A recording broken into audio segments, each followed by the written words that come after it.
you left? Of course, we started with the first lesson. Don't do it alone. Not just because that's a little motto, but because it's not possible to get the work that we have to get done alone. And went on to the second lesson of facing reality. He's coming, okay.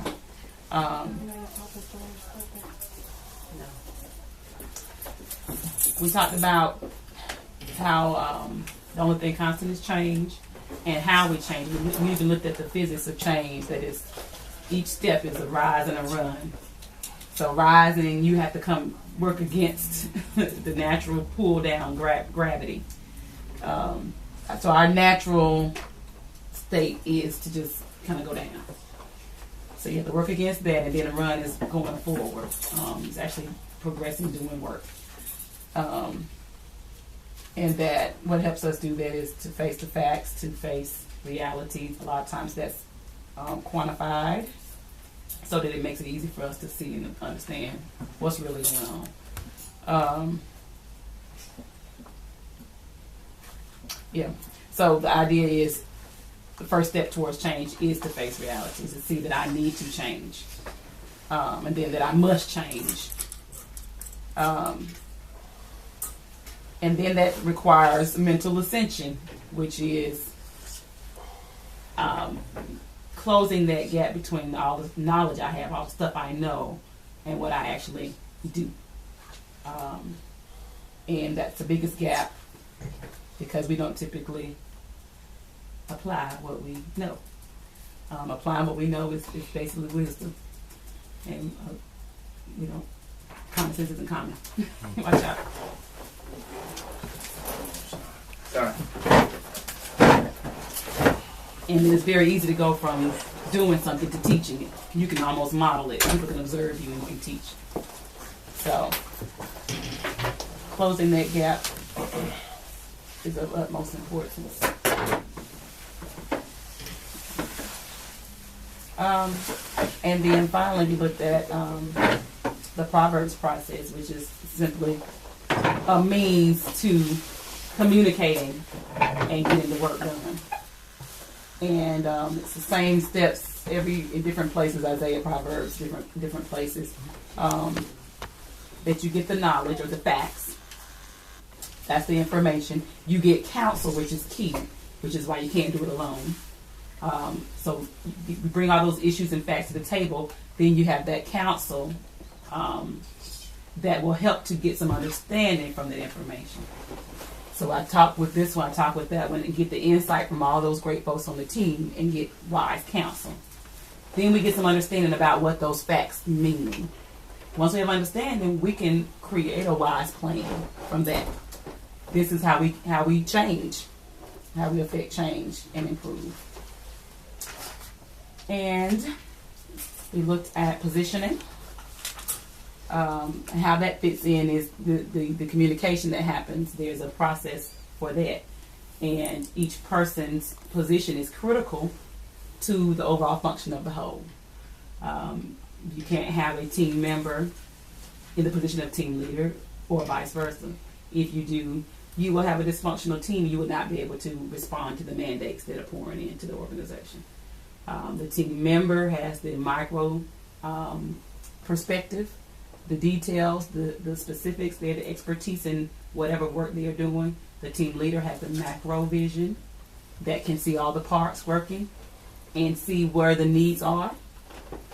And so understanding that it is important to stay in position in order to, the whole point is to respond to the mandates, to actually reach the goals. We also in positioning looked at how we're all progressing towards leadership. We're all a leader and a servant simultaneously, and that we should be replicating ourselves so that we can respond to greater mandates, greater goals, a further vision. We have to continue to be growing. That's part of the leadership engine that we have. Each team member has 5 teammates that they're training up to replicate themselves in. And so that's the leadership engine. The last thing we looked at was the job description, which is exactly what a team leader does. Obviously, the first thing is provide direction. Say, this is the goal, this is where we're going, this is the vision. And then the team leader, if they're an effective team leader, then obtains ideas, plans, and recommendations as to how to reach that goal. So that's the second part of the job description for a team leader. After they've obtained those plans, ideas, and recommendations, they can then, as a team leader, commission the work and say, this is now the plan that we're going to execute. And after that, and it's been commissioned and the team knows what to do, the team leader still has to provide coaching, teaching, training, mentoring, basically the resources that the team members need in order to reach the goal. And then finally obtain an evaluation. Did we meet our goal? So then it makes sense that the team member, in tandem with the team leader, number one, does whatever it takes to protect the team leader. That's the vision holder. And we talked in great detail about why. Ultimately, that is the organization. The people are the organization. And then whatever it takes to accomplish the vision. That's the whole point of being here, is to respond to those mandates, to get the work done. And then provide the team leader with the pulse so that the team leader may stay in position, the macro vision, and know if the work is alive and if it's functioning properly. So that leads us to the next lesson, which is looking at the funnel of success. Okay. Thank you, Ms. Turner, for that great review. We're now in the funnel of unsuccess, and we talked about the idea of mandates. And mandates are really what? Just instructions, things that we have to accomplish. And these things are provided. Do we have a shot of the screen on this? Mm-hmm. Okay, we need to make sure we have the screen in focus too. So this funnel of unsuccess occurs when we receive more mandates or more things to do than we can get accomplished.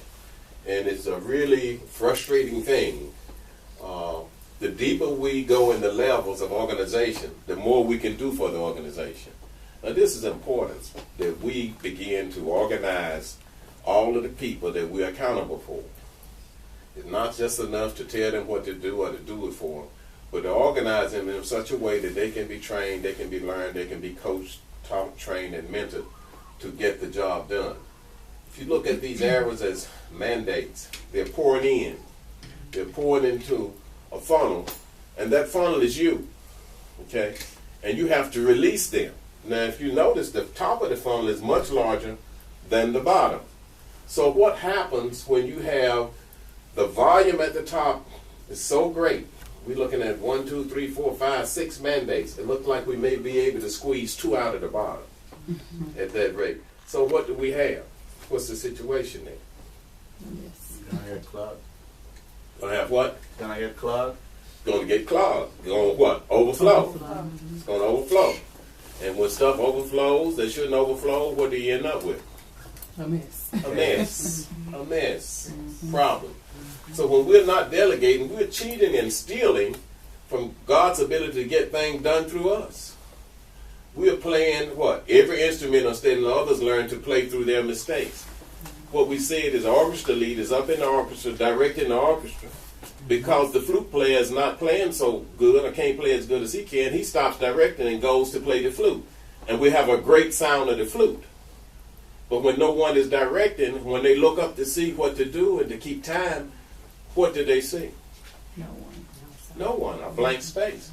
And so the entire orchestra, what? Loses time, loses tempo, okay, loses accent, and the result is chaos. And it's the same thing when we are not allowing people, what? To do what they are, what? God-given gifts are there for them to do. So we have to coach, teach, train, and mentor these people. When people are not, what? Taught properly, they're not trained properly, they're not mentored properly, they're not coached properly, what? And you continue to pile mandates on them, they're dripping with what? Stress, anxiety, and depression because of this dysfunctional funnel. We felt some of that ourselves, haven't we? We felt it a lot. Yeah. We felt people who work for us, we can feel their feelings. You pick up the vibes when they look at you and they take a deep breath and they blow and they say, what's next? Don't you see I'm doing all I can do? And they are, because they haven't been trained and taught how to take on more. So we need to allow them to learn through their experiences, okay?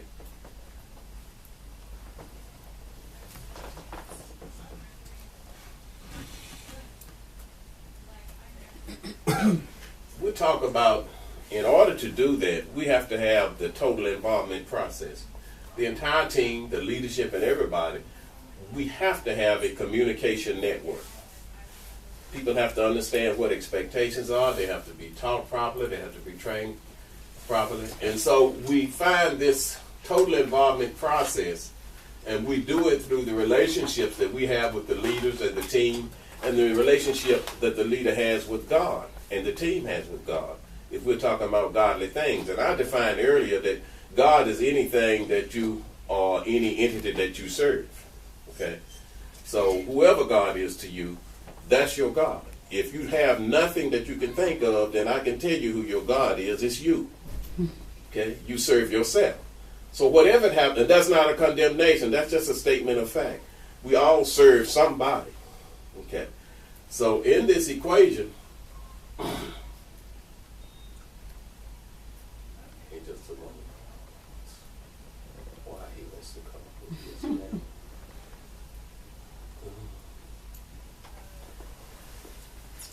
We see the top of the pyramid, where this is where our inspiration comes from, isn't it? This is where our inspiration comes from. Okay? The leader then what? Communicates through his relationship with the team. The team what? Gives feedback to the leader. Through a partnership they have to do the work. We notice that inspiration is coming to the team too, isn't it? Mm-hmm. And it's coming to the leader. But we say the inspiration and the instructions that comes to the leader and come to the team member are two different sets of information. That's why it's so tragic when people switch positions. When a leader is in a team member's position, he's getting team member communications. When a team member is in a leader's position, they're getting what? Leaders. And neither one are equipped to deal with that. They're not equipped for it. He's equipped for what? Leadership communication. They're equipped for what? Team member communication, and they're getting cross communication because they're not in the correct position. This gets back to our tachometer about positioning, proper position. That's vitally important. Any comments, anybody? Any questions about this? That communication back and forth, that is the job description, really. Precisely. And what happens is, as a good leader issues mandates to the team members are going to run up on obstacles, problems, and situations. And when they communicate back to the leader, and the leader listens to the plans, ideas, and recommendations and makes the appropriate adjustments, this is how the leader grows in more detailed knowledge of what's going on. Mm-hmm. Okay? And as the leader recommunicates with the team member, this is how they grow with more knowledge of what's going on in leadership. Okay?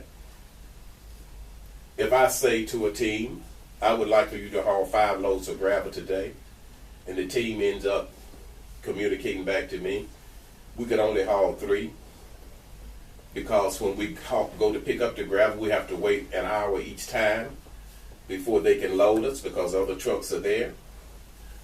We either need to get more trucks or come up with a different system. So as a good leader, I would say, what do you recommend? They say it's probably cheaper to get more trucks. We get more trucks, we get the 5 loads. But if you just don't, there's no communication going to and fro, you can see what would happen. We would not achieve the goal. And there would be frustration. Because there would be a demand being made on a team that they cannot fulfill because they have not what? They don't have the resources to fulfill it.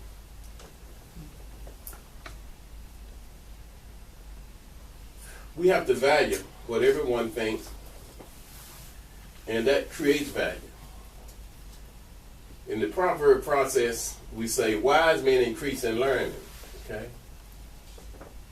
We need to pull all of the wisdom and the knowledge that we can out of our teams and out of our team members.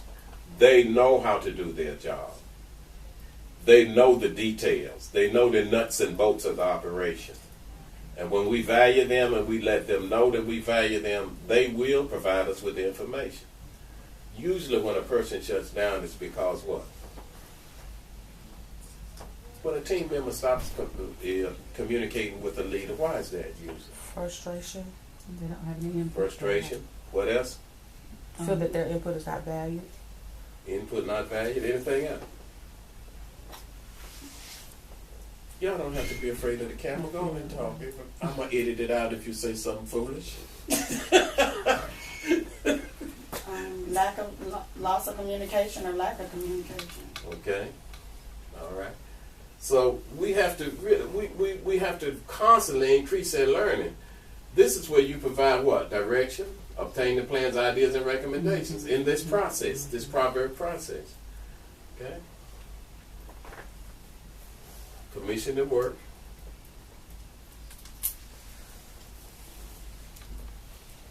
We have to ask the right questions. We have to ask what are called depth charge questions, questions that really go deep inside of us and cause us to erupt with thought and ideas and creativity. Like a volcano, it just flows out. We have to go deep. It's much better to ask the right questions than to try to lecture to people. You know? We could only get out 3 loads. Well, why was that? What caused that? We had to wait in line. Well, what do you think the answer to that is? You think the line will get shorter, or do you think this is going to be every day? We have to learn to ask the right questions of our team members, and they'll supply us with the details and the answers. Now, what we see here is what? Something we call a gap, the leadership gap. And looking at these things,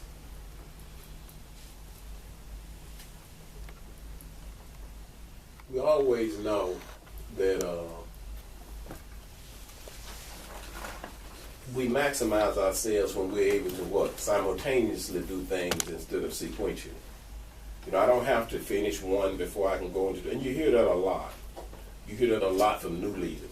Well, I'm working on so and so. I understand. But why aren't you working on so and so and thus and that and this and that and all of that too? See, some of you can delegate out. And you must learn how to multitask. We get a lot more done when we can do things simultaneously rather than I'm going to finish this, then I'm going to do that. Well, I want to make sure it's right, so I'm going to finish this completely and get it right before I move on. That sounds good, but it's limited. Okay? Comments, Ms. Wilder? What is it you want to say? That is something I say all the time. You must learn how to multitask. So Precisely. yeah. Okay. So, you know, you give people an opportunity to think. You make sure that there are consequences for being dishonest. There's gifted in people that have their assignments. And, you know, we can't just have business as usual when we see situations where there's a leadership gap. We have to fix that. We have to correct that. Okay? Everybody talks about the 85% rule. You know, you have to develop somebody what in a year's time that what can replicate what you're doing 85%. That's important in a succession plan. Mm-hmm. He alludes to Aaron and Hur's their association with Moses. Yeah, they were there to hold Moses up and lift him up, but at the same time they were what? Trainees. Mm-hmm. Okay, and they went on to lead in their own right at the appropriate time.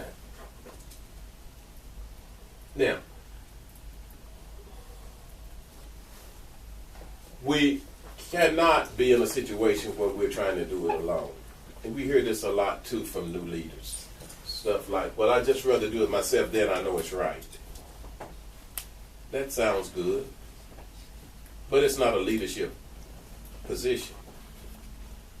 Okay? We said that as a model, extreme discipler, Jesus was an extreme disciple. You have to correct people. You have to let people know what the expectations are. And you have to let them know when they achieve the expectation and praise them. But you also have to let them know when they fail to meet the expectations and coach, teach, and train and mentor them. So you're developing followers that lead. When you sit around the table with your team as a leader and they bring you issues and problems, you need to what? Create opportunities for them to learn and to grow and to work out these situations. This is where you share your best practices. Someone may have already faced the same situation that you faced, and they can share with you what worked. This becomes a best practice. Okay? You're not there to manipulate and control people, but you're there to listen to people. You're there to ask the right questions to get people to respond, to share with you what their plans and ideas are. Okay? We already talked about the mental ascension. It's not what you know, but what you're able to apply and teach. That's big. We spend a lot of time learning, a lot less time doing and teaching. And so that's critical.